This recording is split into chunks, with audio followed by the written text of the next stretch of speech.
Hello everybody, welcome to All Sports Weekly episode 25. I am Trevor and with me this week I have Michael. Hey mate. How you going? Good. How you going? Yourself? Very well, thank you. Big fan of the show, no doubt? Huge. I've been chatting to you, you haven't watched one. I can tell. No, I did. I watched You I think it was the first one you sent me, or the second one. Really? Yep. When I spammed you. Yes, that's right. Nice one. And you've been trying to get me on for weeks. I basically begged him to come round, you know what I mean? And He paid me. I don't like begging, but here you go.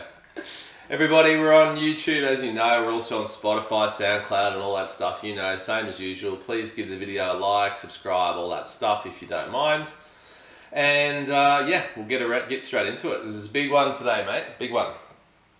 First of all, around the grounds, a bit of update. NBA. You like a bit of NBA? Love the NBA. Talk to me, mate. Milwaukee, I've done it. It's huge. I watched game 4. I was sitting at home. Yep. And didn't realise how good both sides were, to be honest. It was an amazing game. Booker dropped 40 again. Yeah. That was the one where Middleton took the floor and dropped 40. Yep. Ted Giannis goes all right. Mate, 50 points. Going back to before the finals, Aaron on the show here said Milwaukee. He didn't predict they'd win, but he said bogey team. Going into it, bookies had Phoenix, even when, and then it went to 2-0 Phoenix, 2-0, and everyone was like, well, this is over. Yeah. Over in 6. 6. And you look at those 4 that the Bucks won, all their good players stood up in all 4 of those games. Someone took the lead in all 4 games, and right at the end, Giannis having 40 had 15, 14, 2 and 5 blocks. And he won the MVP. It was amazing. Yeah. And the good thing about it, like I remember seeing the interview afterwards, he just sat there, and the thing he's most proud of is that him and Middleton came together 8 years ago. They didn't try and buy a team, they didn't try and build a super team. He goes, they just stayed there. Just a backhander at LeBron. Oh, all of them. Yeah. You know what I mean? Like, they're all just trying to jag titles these days. They did it the hard way. Yeah, he did it the hard way, and it's beautiful to watch. And the East, you know, a win for the East if you buy into that East-West stuff, because the West had dominated in the last couple of decades. Yeah. Yeah, so that's cool. Milwaukee's first title in 50 years, 1971. And fun fact, the Suns have actually never won the title. That's the 3rd time they've been runners-up. You would have thought with their heritage, the Barkley era and stuff, although he was in the Jordan. Yeah, so who was going to win that's that? That's a shame. Stuart McGill syndrome right there. So yeah, anyway, congrats to Milwaukee. Just what I was going to say one thing on that. Did you see Chris Paul, the guy who refereed the last game? Did you see that little bit? No. So the guy, I can't remember his name, but he's refereed 12 games with Chris Paul in it, in finals. And Chris Paul's never won one game. Mm-hmm. Just a hoodoo, or is there something to that? I don't know. Okay. Leave it at that. Just quickly, a bit of cricket has happened. Now, Stark and Hazelwood have destroyed the West Indies in the 50-over match.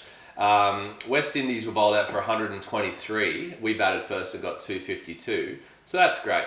However, it's a T20 World Cup year, and in the T20 games, we lost 4-1. So, people are happy that we've won this one, but there is a World Cup coming on. Something like 9 players decided not to go. Yeah. We've been spanked by West Indies 4-1. Yeah. I don't know if you even care about the T20 World Cup or whether you even think it should be on, but Australia's not going to do anything in this. No. I've always been someone who loves the long form of the game.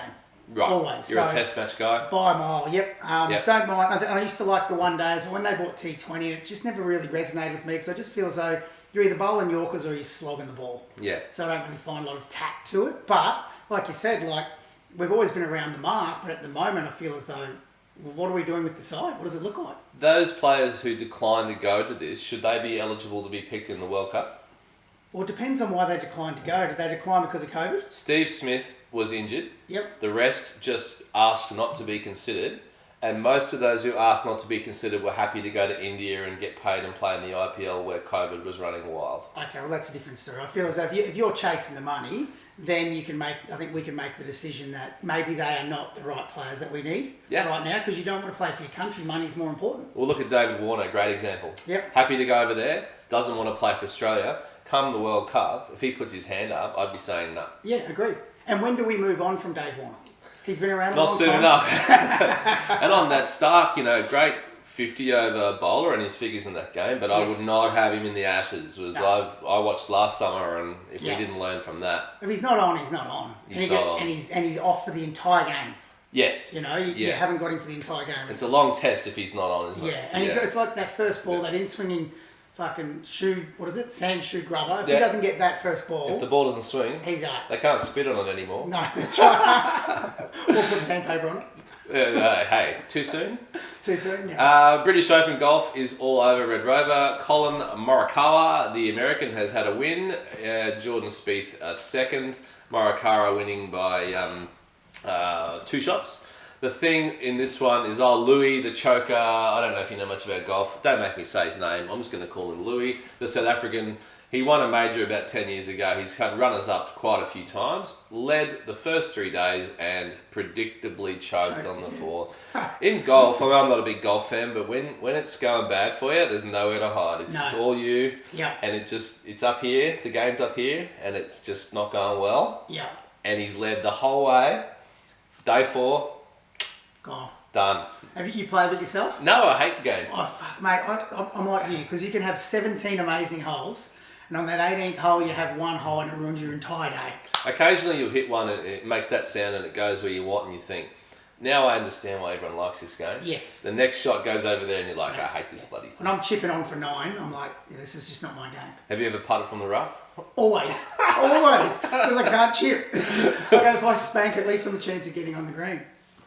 Keep going around the grounds. The Tour de France is over with the Russian old Pogacar. He's won that one by 5 minutes. Pretty good. That's pretty comprehensive.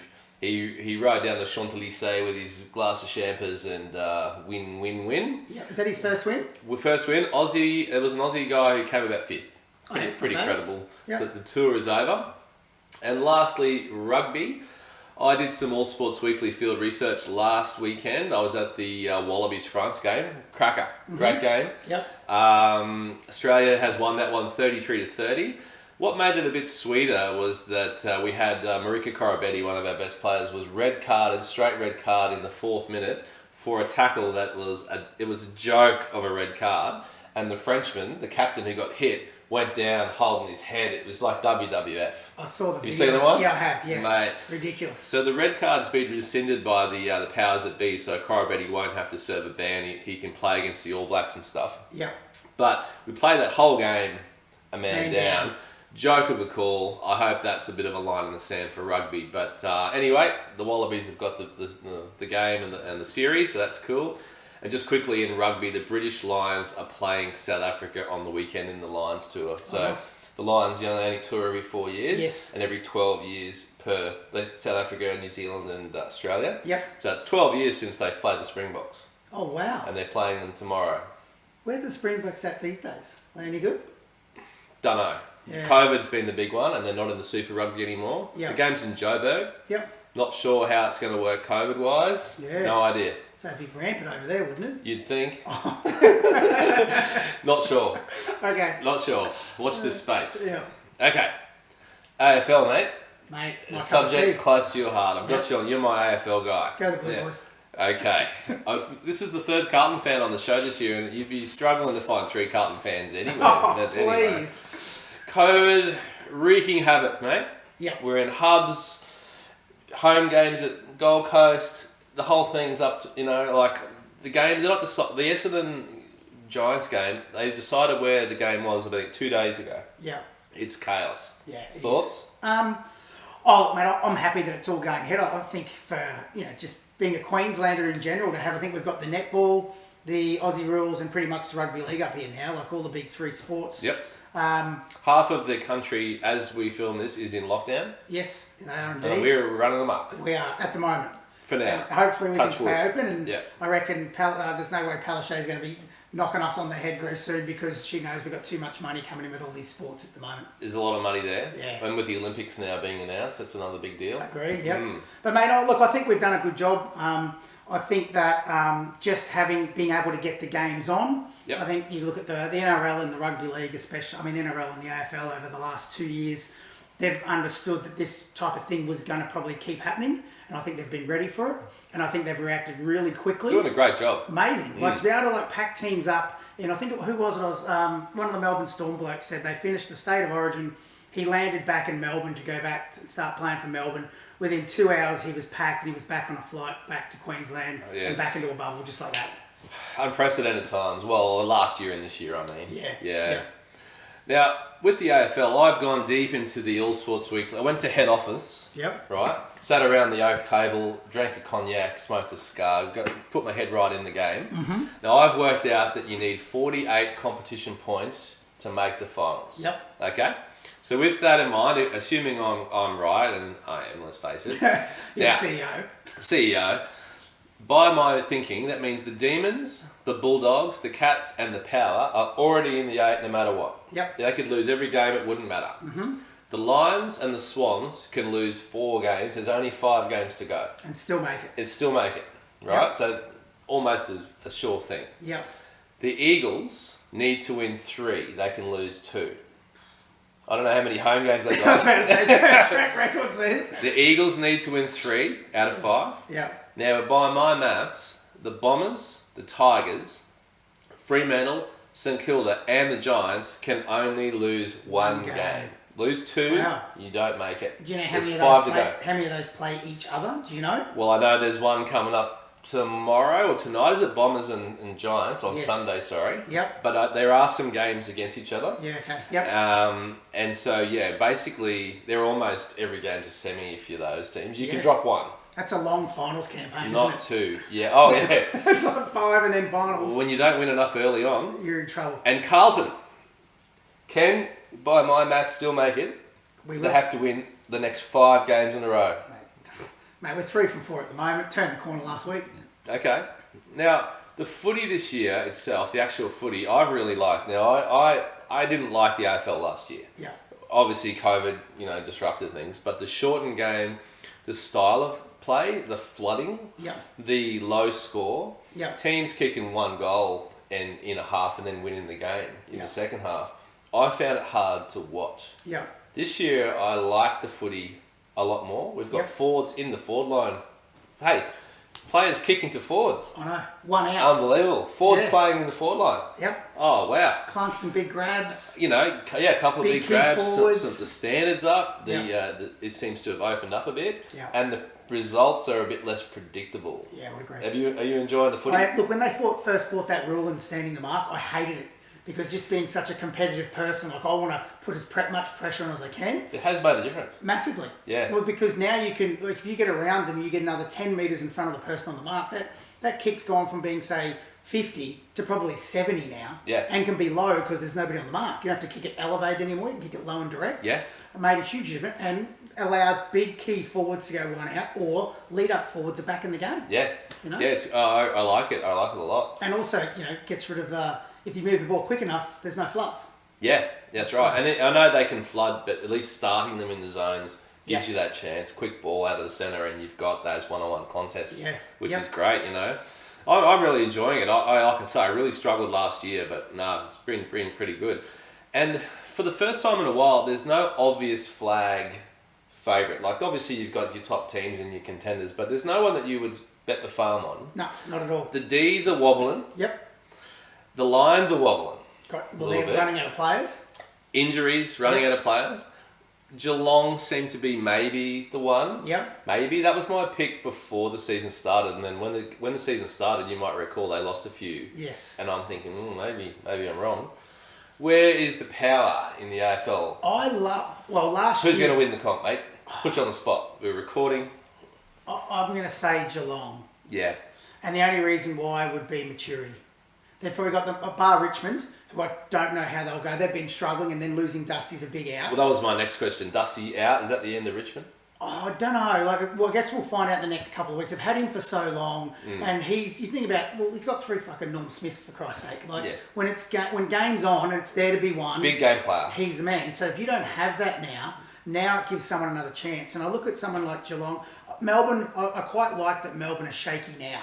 Right. Because if they can get through this period, then come finals, because they haven't played finals, I think, since 2008. Okay. So if they make the final, like we were talking about with the Rugby League earlier, Yeah. that if they finish in the top 4, lose, and then Yeah. play someone who's just won, mate, they could be out in 2. Do players, so Melbourne, the club of Melbourne, have got these demons, pun not intended, but they've choked in finals, they've underachieved, they haven't won a comp since 51, I think, which, 70 years. Yep. Do the players who were born in 1990 inherit that? Do they feel that? Or is it like, hey, that wasn't us, that was them, and I don't know if they inherit the haven't won a flag part. I wouldn't buy into that. Yeah. But I would definitely buy into the part that, mate, football, finals footy is completely different. It's pressure based. The scores drop, so the pressure comes. Now, if you haven't been through that yet, if you haven't played finals, like they say, sometimes you've got to lose a grand final. Lose one to win one. Yep. You know what I mean? Melbourne hasn't fucking played in a final. No. Since 2008.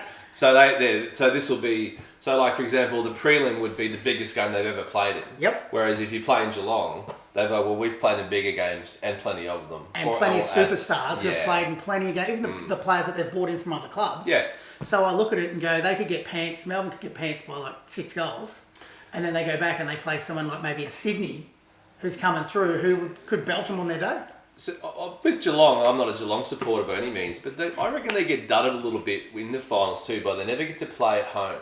Yes. Now, they've upgraded their stadium. I understand it's no MCG capacity, but there have been years where they win the minor premiership. You've come first, and their reward is a game of the G against Richmond. Yeah, I know. Yes. Right? Yeah. Like, I know money is a thing, but I see this week Geelong is not in lockdown, but they're still not allowed to play there because it's a Richmond home game, so they're going to play it in I don't know where, and it just seems like Geelong get dudded a little bit. All the time.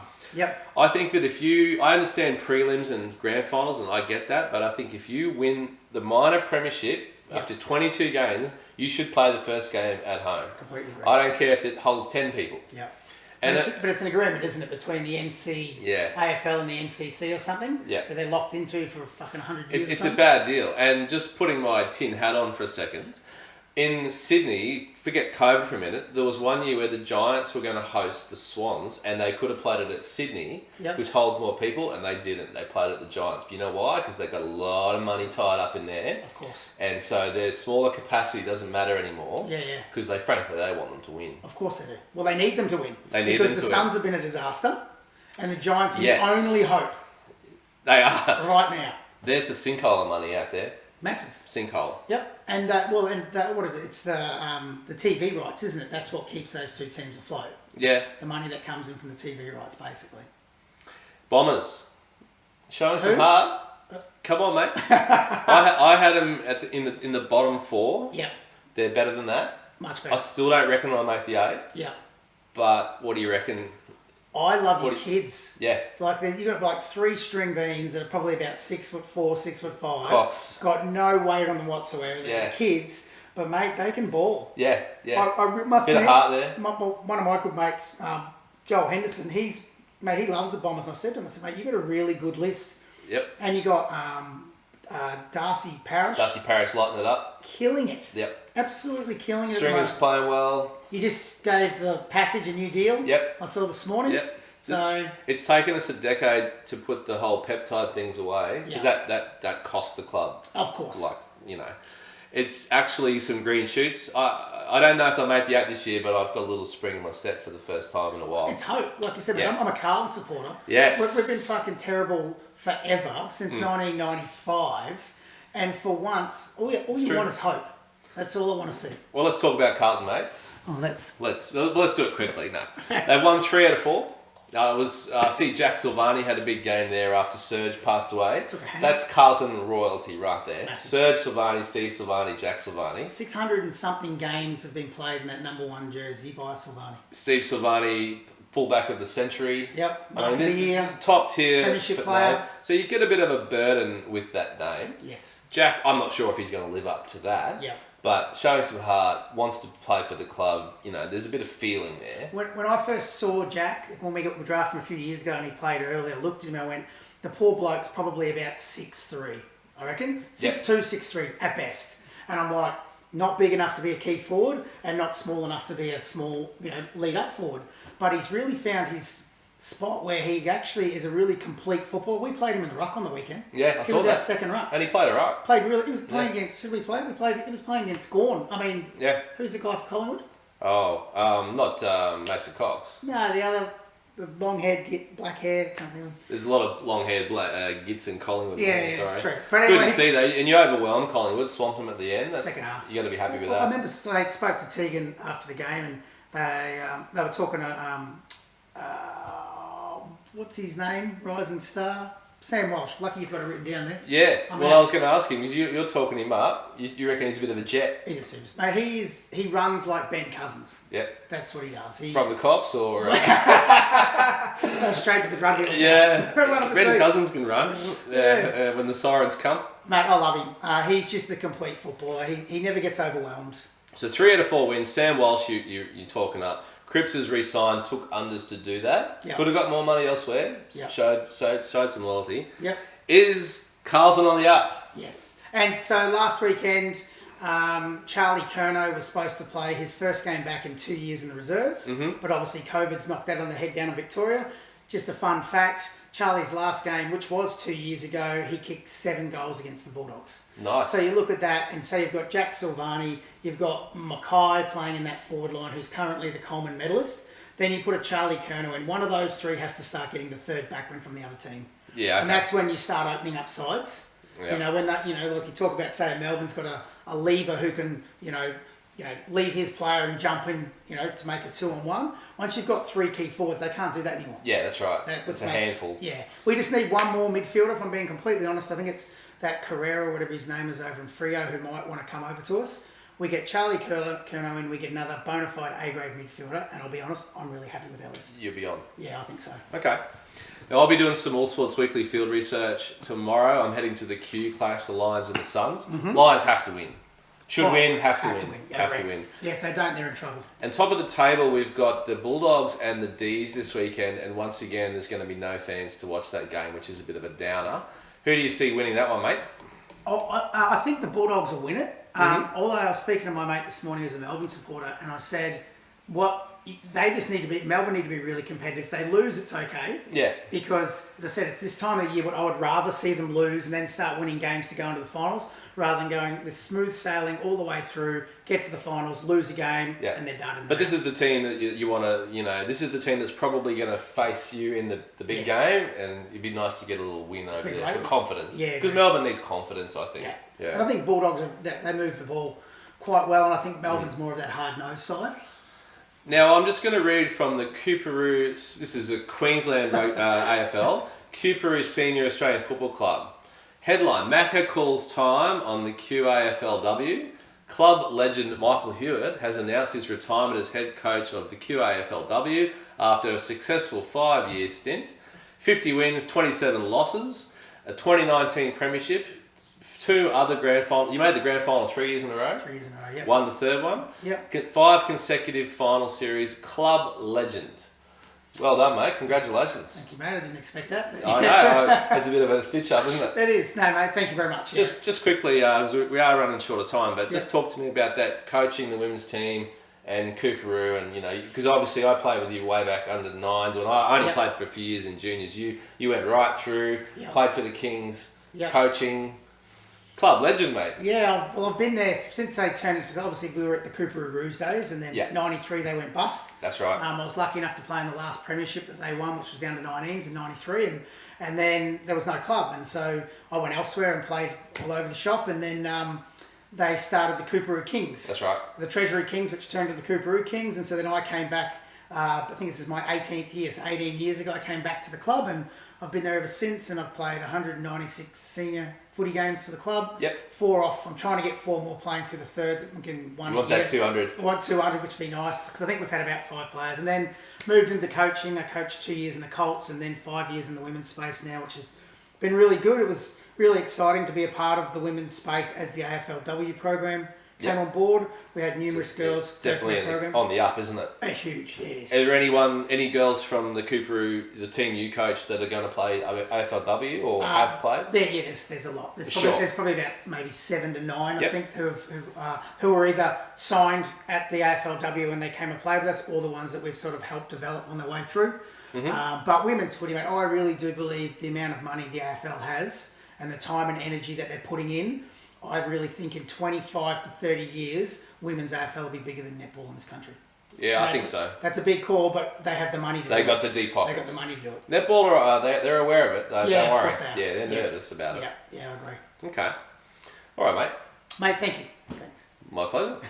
Olympics. We won't dwell on it because the opening ceremony is tonight. So, quickly, should they be going ahead? when I first thought about it, was no. Yep. And then when I read a little bit of an article about these are supposed to be, they're trying to change the way the Olympics are run now, so it doesn't like go to a country and just devastate it because of the expenses. That'd be good. So they want to make it sustainable. So, you know. So you're happy? I am happy. Really happy because I think that we can do it very well as the first country to do it. Yep. And make a model that can be followed by all these other countries. I'll be watching the Olympics for sure. It's obviously contentious, but you know they had to go through it. I think for the TV rights. I like to think. Sorry, you go. So no, I've got a letter to read out here. A friend of the show, Grant Archibald. You heard of this bloke? I have indeed. You heard of him? Yeah, we both know him well. Yeah. Now his comment was, now that all televised sport is basically professional, excluding the Olympics, the Commonwealth Games. Are there any sports where the phrase "in the spirit of the game" can still have the same application as 20, 30 years ago? Grant feels a little bit jaded and he's watching players doing anything to win. And he's basically saying, is the Olympics an amateur sport? Is it the only sport where you can sort of feel that spirit, that romanticism of fair play? And you know what I mean? Or is it just the same as the rest and they're all doing everything they can to win? And, you know, like, do you buy into that Olympic vibe? Oh, mate, I don't know. It's a hard one because I think on the Olympic stage, it's magnified so much, like around the world, if you don't portray that. Where if you think about like the local rugby league or the local Aussie rules in Australia, like it's not so much, nobody cares so much. Yeah. So yeah, mate, it's a big stage. massive stage. Yeah, So yeah. you'll look like a fucking dill real quickly worldwide. You'll be front page of the paper. So I think people are less Yeah. likely to do it on that stage. Yep. Where here you might get a smack over the wrist and be on the front page of the paper. And then no one in the other side of the world's even heard of no you. gives a shit. Yeah. But I do agree with what Archie says. You know, it has changed a lot. Yeah. It really does. And Australia, the games have started last night. Australia have won the men and women's football. Australia and Ollie Rules, the men have beaten Argentina 2-0, which is awesome. I didn't know that. Yeah, 2-0. Wow. Touched them up. Jesus. Get that into you. Yeah, that's awesome. It's all about rivalries. The big one from an Australian point of view, Ariana Titmus and Katie Ledecky. This is a big, like I've caught a bit of the American press. Yep. The Americans are well aware of Ariana Titmus. The 200 and the 400 freestyle, it's on, mate. That's the one. Yep. Gold medal hopes, we've got BMX, Logan Martin, Jessica Fox. Mate, we've got Carly McEwen, Kate Campbell. It's all about the swimming at the end of the day. That'll determine how successful we are. Yep. But there you go. And I'll throw Ash Barty in there. Oh yeah. Well, she should be a shoo-in. She should be. Yeah. They're running out of time. Yep. Glossing over the fact that Parramatta have lost to Canberra last night. Yep. But that was a cracking game, hard game, tough game. You said you didn't catch that one. No, I didn't. No. Parramatta have been beaten by Canberra, but look, I really enjoyed the game. It was a tough contest, and that's all you can hope for. It's great to see a scoreline of 12-10 instead of 60 to 30. Yeah, 66-4. I'm going to gloss over. New segment, Michael's misgivings. What has pissed you off lately, mate? I'll give you that long. All right, just going to be quick. Yep. I'm going to go down the COVID part. Oh. My thing is that I look at it and I go, you know, it's been around for 2 years. I think in the 2 years we know who the most vulnerable are. I think it's about 15% of the population, which is our elderly, and which is obviously, you know, people with respiratory problems and stuff like that. And I think we've done a really good job to be able to look after them in that period of time. That's 85% of the population, and now there's a vaccine out there, and I'm someone who owns small businesses, two small businesses, and I get affected with lockdowns and things like that. Yeah. I just think that, you know, it's got to get to a point soon there where the people who look after the vulnerable, if my mum and dad were alive, and they get looked after. They would be looked after. Mate, get vaxxed and open up. Yeah, exactly. And I think it gets to a point where we have to really, we can't keep shutting things down. No. And we can't keep looking after the vulnerable if they don't want to look after themselves. There's a vaccine there. If you don't go and get it and then you happen to get sick and die from it, that's a choice that you made. You make it. And you've got to, you know, that's just how it is. So that was Michael's misgivings. I like it. Nice. 1 hot minute. Who will be the next AFL coach to be sacked? I don't want to say Teague, but yeah. Is Toby Green a grub or a gun? Easy going. Who will win the 2021 Brownlow? Sam Walsh. Where should the AFL Grand Final be? Brisbane. What's your favourite Olympic sport? Boxing. Who's a bigger drug cheat, China or CrossFit? Ooh, mate, China. We're out of time. Mate, awesome. Thanks everyone. Thanks for coming on. Thanks for watching. See you next week. Thanks, guys.